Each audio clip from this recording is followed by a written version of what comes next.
how do you create a man-made cave inside one of America's national treasures? We looked at, I think, every way you could imagine trying to build this. How do you construct a sleek space-age art center topped by an 880-foot-long swooping roof? Fluid and curved buildings always mean one thing: trouble. And how do you build a fossil fuel-free university building from a teetering tower of blocks? You'd hear bolts slip, the steel move. So that was a little unnerving. This is the age of the extraordinary. It's totally different from anything around it. It's like a visitor from another planet. Where ingenious engineers have unleashed unchecked creativity. Now, their secrets are revealed as we discover the amazing stories of their construction. You look at this building and your brain just screams at you. This building does not make sense. To try and understand, how did they build that? In a city short on space, like New York, most buildings reach for the sky. But one mold-breaking exception is an addition to a historic landmark that was designed from the inside out and is not so much a building as a columnless cave fantasy cast in granite and shot concrete, which, trust me, is way more beautiful to look at than it sounds. Check this out. This is the Richard Gilder Center for Science, Education, and Innovation, containing galleries, public spaces, and even a butterfly house.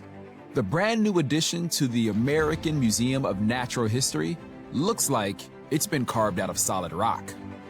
There's not a single straight line in this building.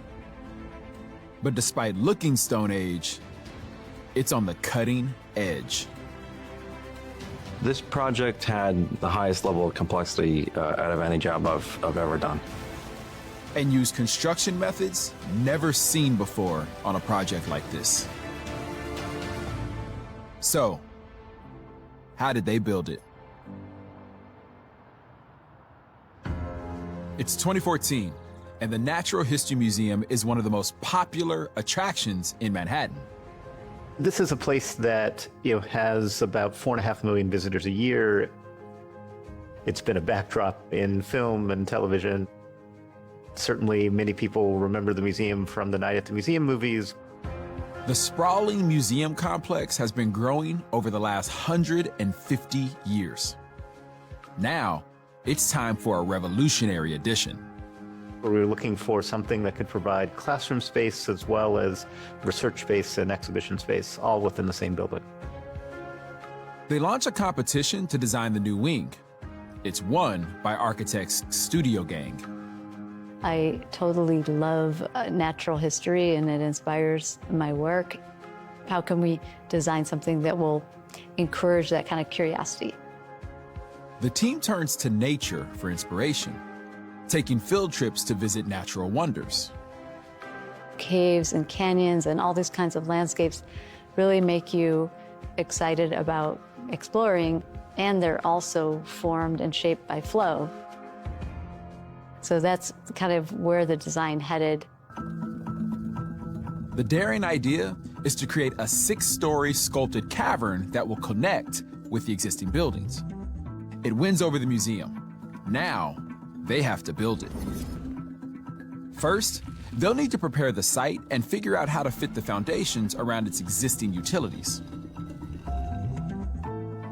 Then, they will have to come up with a way to support the complex structure while it's being built, and devise a way to sculpt the building's organic form, including creating an 80-foot-tall man-made canyon at its heart.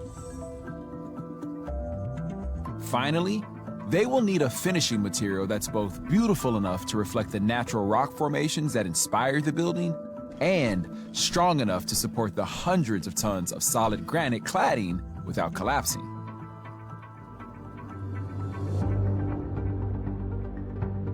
In June 2019, they're ready to break ground on the edge of Central Park. The park is at street level, and we have to dig down about 40 feet, give or take, to start putting in footings and the foundation wall. Usually, footings or piles are sunk at regular intervals, so they spread the building's weight equally. Here, that won't be possible, because the museum's vital gas, electricity, and water supplies run straight through the site. That created this kind of area where we could not put down structure. Normally, it would just be a simple affair of like bringing down a grid of structure to the ground. But we couldn't do that. We only had one column here and one column there and one column there. It didn't make any sense. But if they want this extraordinary new building to stay standing up, making sense of it is exactly what they need to do. There were very specific locations on the site where we could actually touch down and put our structure. And then we just designed everything above to make the forces transfer through this canyon in a way that made sense structurally. Now, they're ready to start building upwards.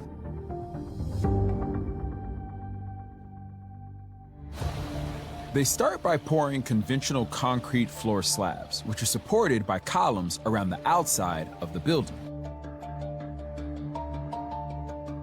Then, to create the walls, they use a type of steel called reinforcing bar, or rebar. It's an ordinary building material. But the way they use it will be extraordinary. Rebar is usually just a simple grid of steel, and then you pour the concrete around it. Here, though, they have to sculpt with it. We had this three-dimensional form where the rebar needed to follow that shape in order to create the geometry of the canyon. That really was one of the big challenges of the project. To create the cave-like interior walls, they first modeled the design in 3D before bending each individual piece of rebar precisely into shape. Luckily for the exterior facade, they can prefabricate big sections of rebar. But when it arrives on site, the team has the challenge of putting the three-dimensional puzzle together. The rebar cages were brought in panels, and they each had a piece number, and they would be put into place and married with the superstructure concrete. To make life more complicated, this man-made cavern can't support its own weight until the building is complete. The solution is a specially designed temporary support system built from steel beams and pillars. It was a very unique shoring design that I have never come across, both in my professional and academic career. Pulling it off requires a lot of muscle. They just had an army of guys going in, putting in the rebar, and then pouring the cast-in-place concrete slabs, and then moving on to the next floor. After 9 months, the superstructure and the rebar are in position. And it's time for the biggest challenge yet. Working out how to give the walls a cave-like finish. We looked at precast, at block, at glass block, at traditional cast-in-place concrete. We looked at, I think, every way you could imagine trying to build this.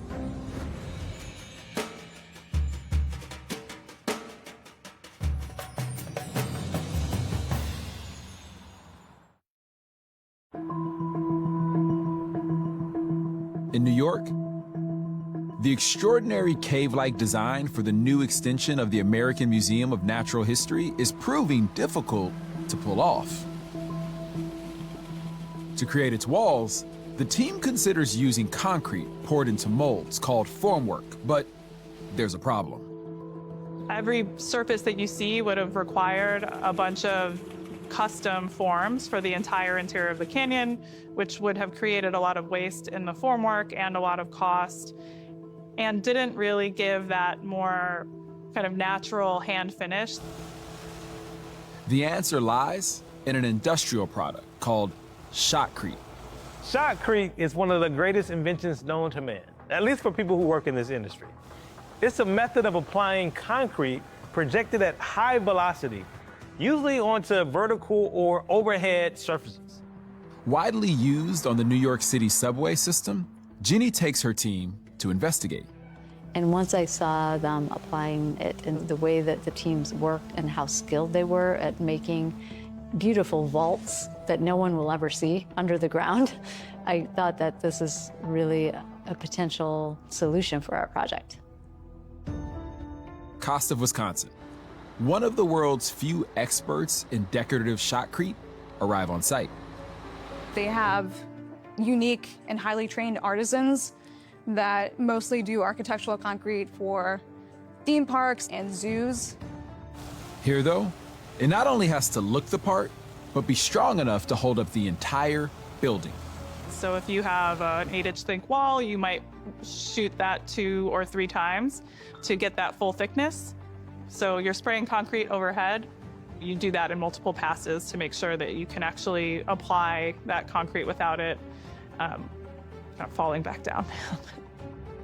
We had to tackle each day, one day at a time, one zone at a time, one level at a time to reach to the point where the building was self-supporting.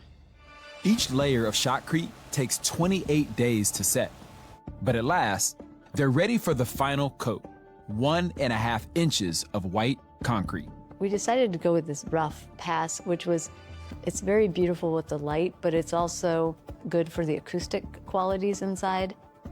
Not only does it need to look beautiful and support the building's floors, on the outside, it also has to hold up huge stone panels. It's the same material that's used on the opposite side of the museum. We even use the same stone out of the same quarry. Created off-site, they now need to be craned into position and secured onto steel-fixing pegs embedded in the shotcrete. The shotcrete wall on the facade had embeds that received the stone facade. To achieve the seamless look the architects want, each of the embeds must be in exactly the right spot. I think there was some anticipation, some anxiety, obviously. As the panels are fixed into position, they line up perfectly. Inside and out, the shotcreting is complete. That was a huge milestone for everybody. We ended up using 3,000 cubic yards approximately of both structural and architectural shotcrete, which is a massive scale. The engineers can finally remove all the shoring, and the exhibits can move into their new home.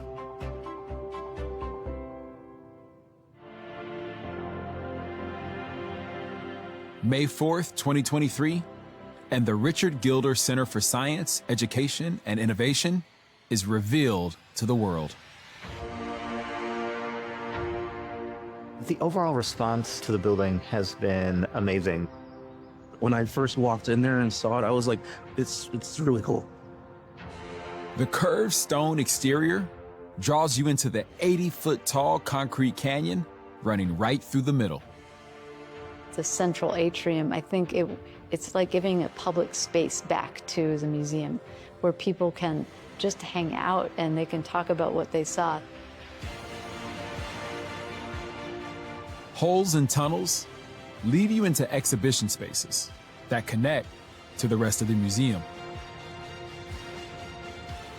You should totally come to this museum. It's like a dream come true.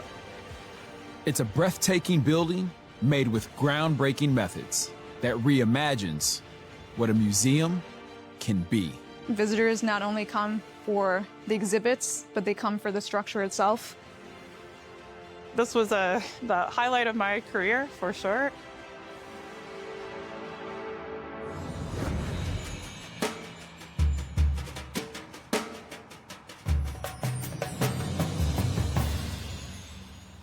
This next fantastic and futuristic looking building was one of the final projects overseen by the internationally celebrated architect, Zaha Hadid. The canopies of the vast roof are totally self-supporting and were inspired by the wings of migrating birds. You know, looking at it, it really wouldn't surprise me if this building could actually fly.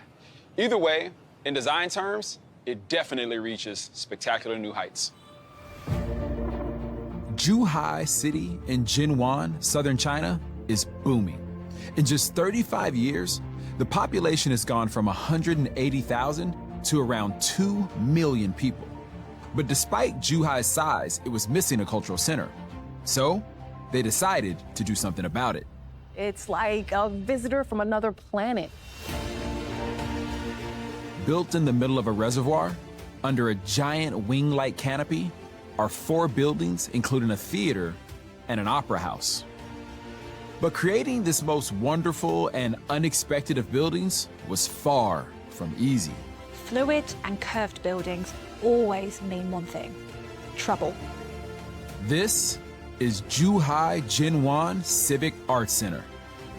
So, how did they build it? It's 2016, and in Zhuhai, southern China, legendary architect Zaha Hadid's practice is signed up to design a new cultural hub for the city. Hadid previously designed the nearby Guangzhou Opera House, but this project is on another level. It will have 4 interconnected buildings and be completely surrounded by water. It's an artificial lake, and they wanted to have a signature building in the middle.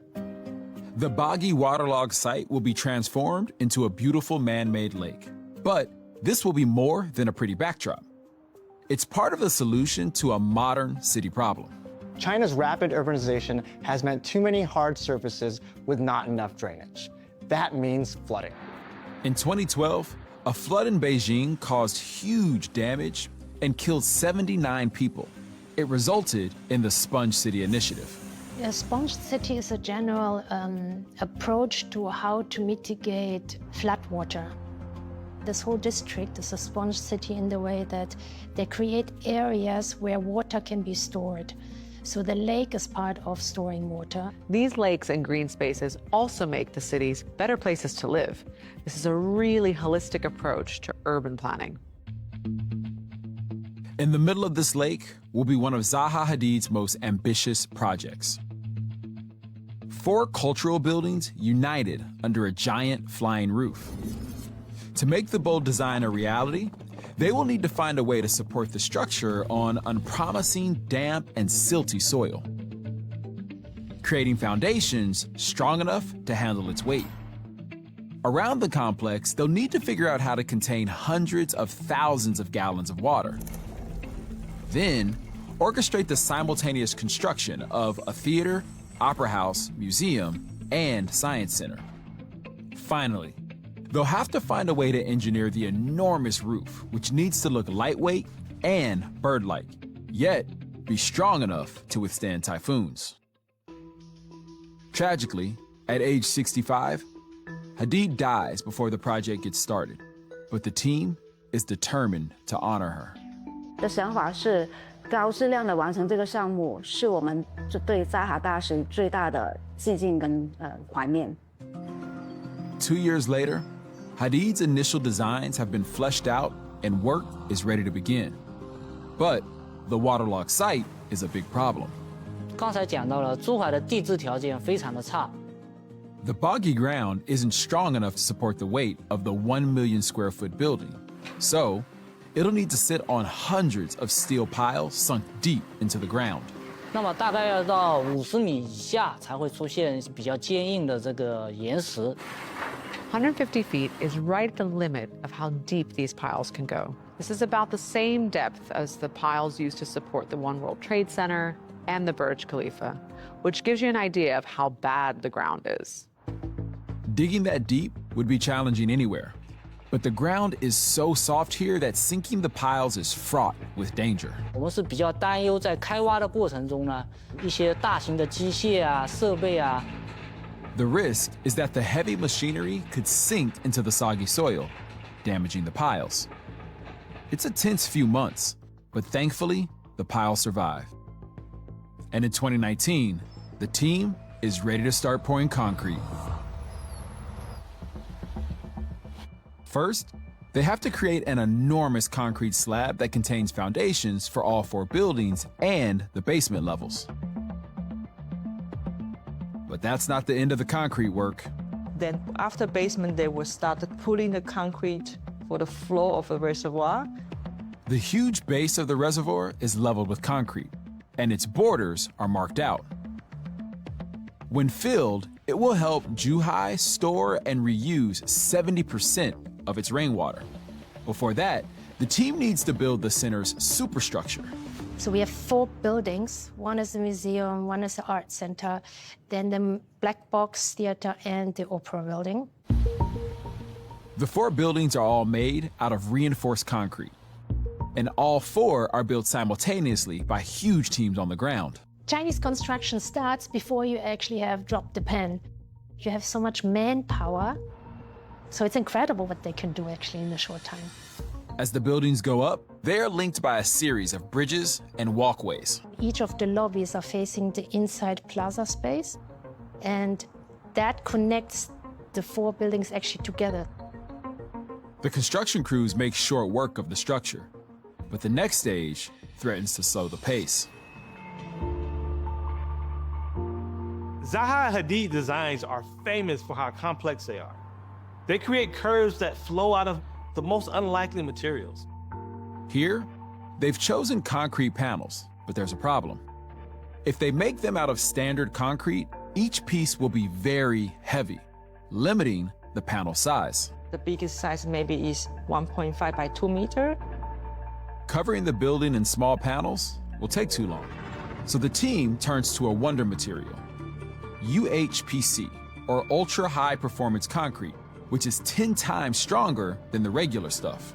Ultra high performance concrete is so strong because at the molecular level, there's minimal gaps between the particles. It's got an incredibly dense microstructure. It's so strong that they can prefabricate large 13 square foot lightweight panels.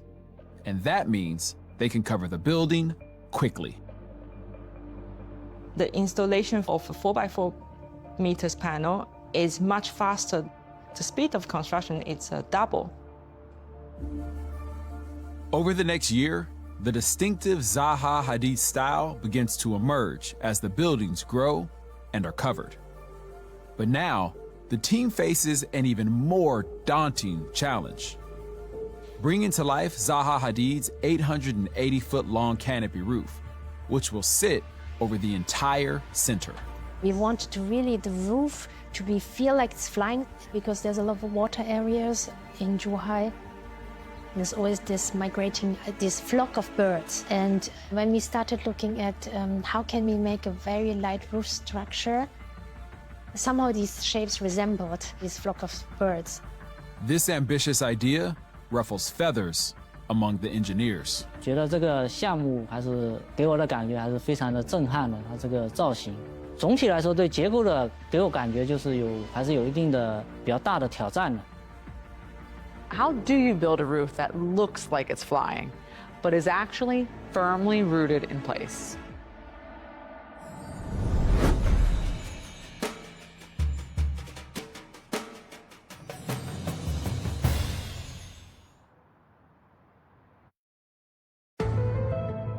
In the city of Zhuhai, China, architects have designed a beautiful 880-foot-long roof for a new art center that looks like a bird in flight. Now, the team needs to find a way to support it with as few columns as possible. This was really a collaboration with the engineers. What can we actually do there? And what's going to hold it up? And what can we accept how it looks in the inside? The solution they come up with is something called tree columns. You have one vertical column that joins together a number of supports at the top, like branches. It's very strong and doesn't take up much room on the ground. This ingenious solution means they can support the entire roof on 22 of these tree columns. But to achieve the Zaha Hadid look, they will all need to be clad in aluminum. The most difficult part of the project is to manage the cladding of the tree columns because there are a lot of doubly curved geometry. To reduce the risk of problems on site and avoid slowing down the build, they create and test assemble the aluminum cladding in a factory. It goes without a hitch. The final challenge is to design and build the roof itself.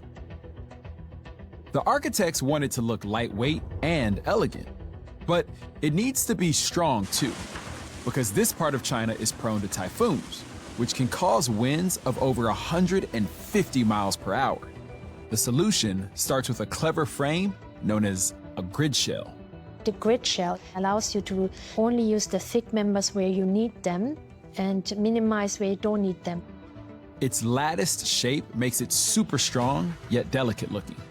Now, they need to fill in the gaps. Glass could shatter during typhoons. The team needs to think outside the box. They decide on specially made aluminum panels that are perforated with tiny holes. These allow the wind to blow through the roof, reducing the pressure on the surface. But that's not their only benefit. The perforation is across the whole roof to create a transparent look. As well as letting in light, the panels also offer much needed shade in the summer. The roof plays a big role in keeping the sun out, keeping shading, keeping natural ventilation going in between the buildings. It takes 12,500 of them to cover the whole structure. The roof is also designed to harvest rainwater through drain pipes hidden in the columns. There is a big tank in the basement. The water will be then recycled for irrigation. While work is happening on the roof, the team constructs the inside spaces. All that is left is to clear the site and allow the reservoir to fill. It's November 2023, and the Zhuhai Jinwan Civic Center is complete, its wings unfurled like a giant bird. Zaha Hadid's designs are always incredible to look at. This one's a showstopper. Just think about the span, how long this roof is. I think that's kind of incredible. It's made even more impressive by how quickly they turned it around.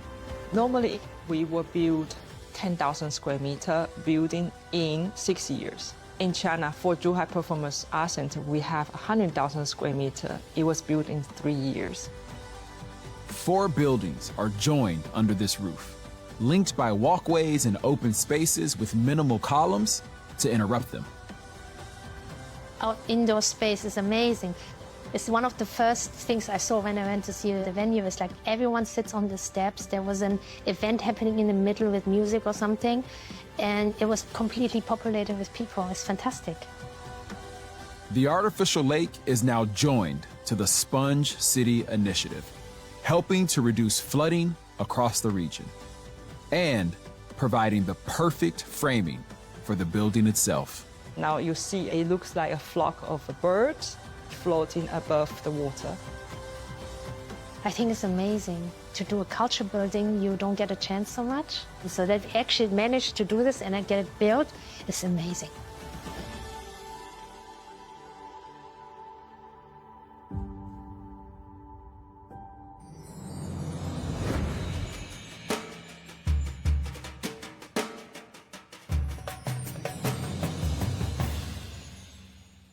Boston University is a place where all kinds of difficult engineering and scientific problems are posed and solved every day. So it's probably no surprise that when they wanted to build a brand new center for computing and data sciences, the design they chose looked more like a complex brain-busting puzzle than a regular campus building. If the question is, what's the wildest looking college building in America? Then here is the answer. Boston University's Center for Computing and Data Sciences. This is like someone's playing a giant game of Jenga.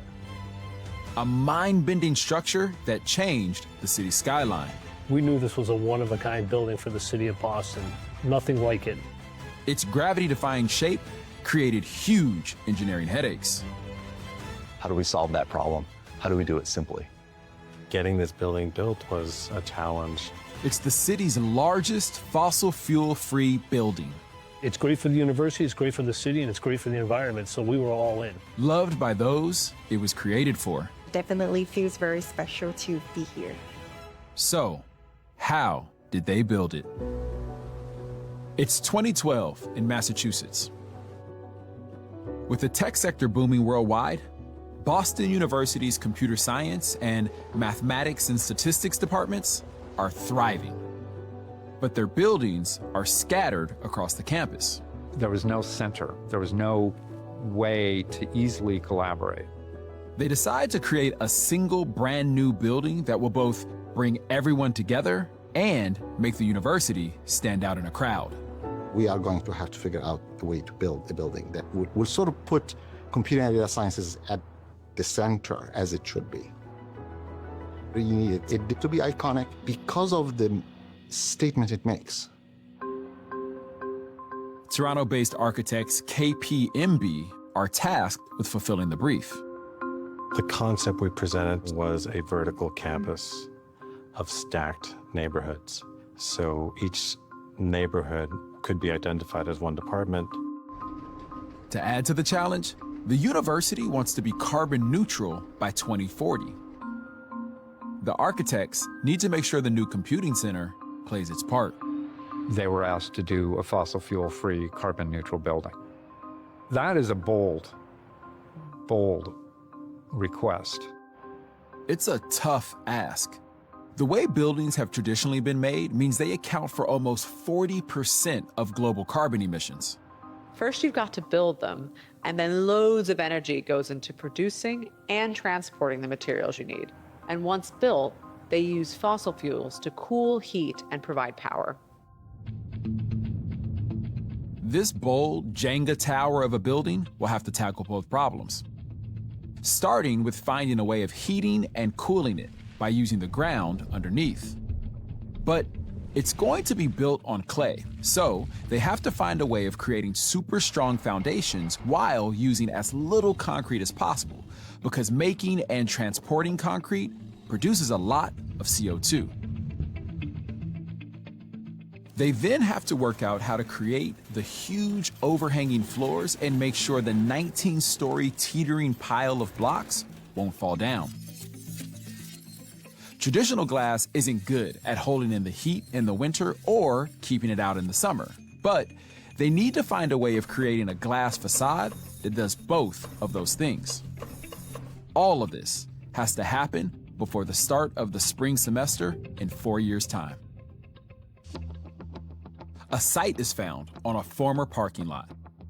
But before they can begin construction, there's an important job to do: laying the groundwork for one of the building's most unusual features. The Earth has a constant temperature of around 55 degrees Fahrenheit, and the big idea is to use this to heat and cool the new building. Underneath, they plan to lay a network of pipes. A ground source heat pump will then circulate water. In the summer, the heat pump uses the Earth's constant 55 degrees to bring temperatures in the building down. In the winter, to heat them up. But there's 350,000 square feet of building to heat or cool, which means drilling very deep. Typically, we see geothermal wells in the 400 to 800 foot range. These wells were 1,500 feet deep. Going 1,500 feet is really a big ask. At just 200 feet, you're already getting resistance as you're going through bedrock. So the whole process is a tough ride. In January 2019, work begins. There are 31 boreholes to drill, and they're all very close together.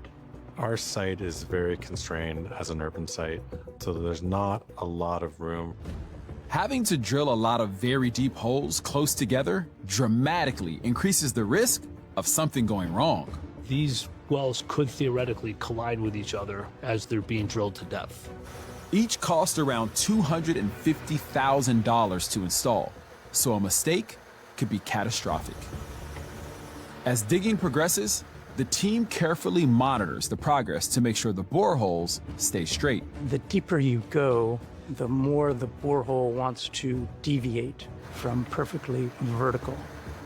It takes almost a year of painstaking work, but at last, the drilling is complete. They did a terrific job controlling the deviation. It really went remarkably well, considering the amount of footage we put in the ground. In summer 2020, they are ready to start work on the foundations for the 19-story building. The soil here is going to make that anything but straightforward. A sand and clay foundation is a nightmare to build on. They're not ideal for supporting such heavy loads. Combating this requires some advanced engineering.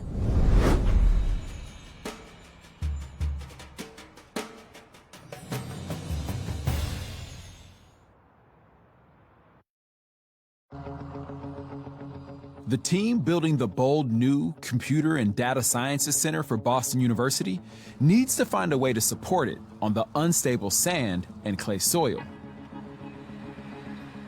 One option would be to dig down and build underground supporting walls, resting on the bedrock. But with the nearest layer of rock 200 feet below the surface, it would be a huge undertaking, adding $5 million to the build. So, the team takes a different approach. We did it with what we call floating the building, so a raft foundation. That means digging a big hole across the entire area of the building and then filling it in with reinforced concrete. We're floating the building on the clay that's below grade. So that clay is really soft, and it also will slowly compress if you add more load to it.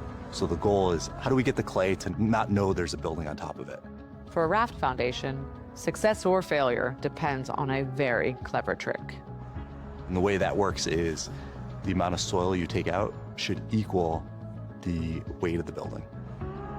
If the team gets the calculation wrong, the soil underneath could compress, the building sink, and even collapse. If you think of it as an analogy, Indiana Jones, Raiders of the Lost Ark, where Indy takes that idol, moves it off, and replaces it with sand of the equivalent weight, so that below doesn't feel the difference. In November 2020, the hole is dug and ready for the slab to be poured. But there's another problem. Making traditional concrete is not very green, and this building is trying to keep its carbon footprint as light as possible. Embodied carbon are the carbon emissions associated with extracting the materials, manufacturing the products, delivering the products, and building the building. Creating the cement that goes into concrete produces huge amounts of greenhouse gases. So, the team crafts a concrete recipe that reduces its carbon footprint by up to 30%. We've added other materials like fly ash and slag to help reduce the embodied carbon that it takes to build the building. Now, it needs to be laid in one seamless pour. We started the placement at approximately 4 o'clock in the morning. 55 trucks begin the first of 450 deliveries to 3 pumps stationed around the hole. One pump truck broke, they brought in another. Another pump truck broke, they brought in another. Thanks to the team's meticulous preparation, the concrete all goes in according to plan.